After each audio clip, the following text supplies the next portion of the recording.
Good morning. It's Monday, March 3rd, and today I want to talk to you about protests that took place across the United States, because there are many in this country that do not stand with Trump and Vance. There are many in this country who are upset by the ambush of Zelensky in his meeting with Trump and Vance.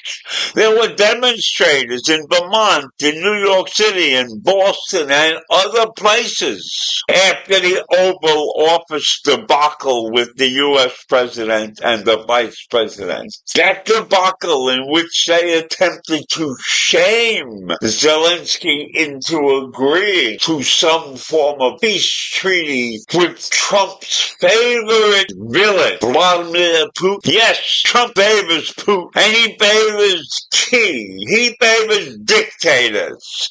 He does not favor politicians and leaders who are voted for by the people. Protests against the Trump administration erupted across the U.S. on Saturday, following this unprecedented meeting in his Oval Office. And hundreds of protesters gathered in Waitsfield, Vermont on Saturday to oppose the Vice President's visit to the state for a ski trip with his family. So if you are the Vice President of the United States, number 2 in the nation, so to speak, and people come out to see you and harass you because of your actions when you want a peaceful ski trip for you and your family. That is behavior that is not acceptable under normal circumstances. But the demonstration had been planned earlier in the week by the Mad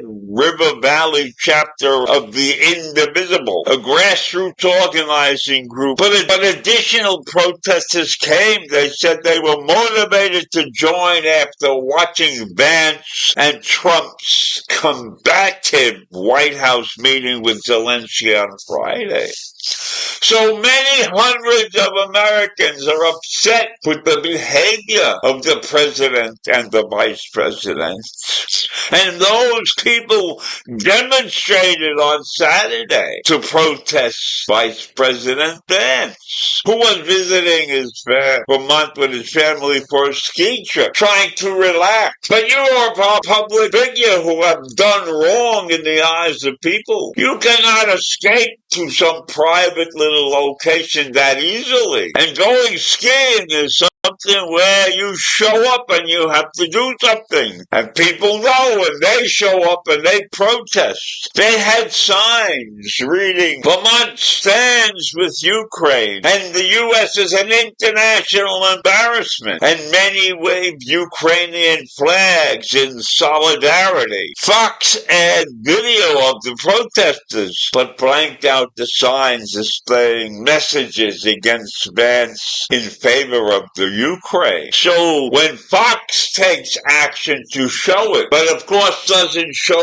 the full picture because Fox is in the pocket of Vance and Trump. And then on the radio, on the Vermont Public Radio, they said what the president has done has crossed the line. And we have Republicans who have refused to vote for Trump 3 times, calling out the president and Vance and his family. And many said, join us in Vermont, and hope to have the opportunity to see what a state and Vermonters do to make them so special. So the action of Trump and Vance were not taken well in many parts of this country.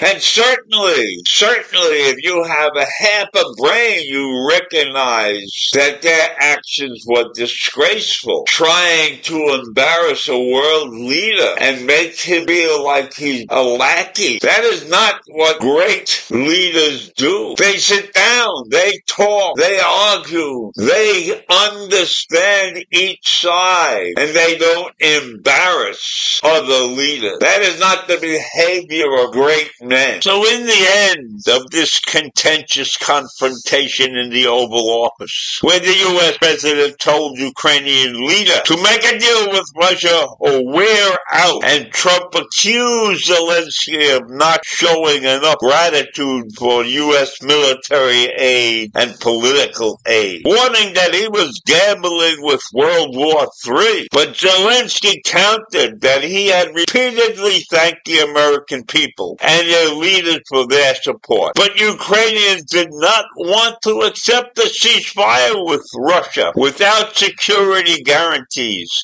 since Russia's President Vladimir Putin had repeatedly broken previous ceasefire agreements.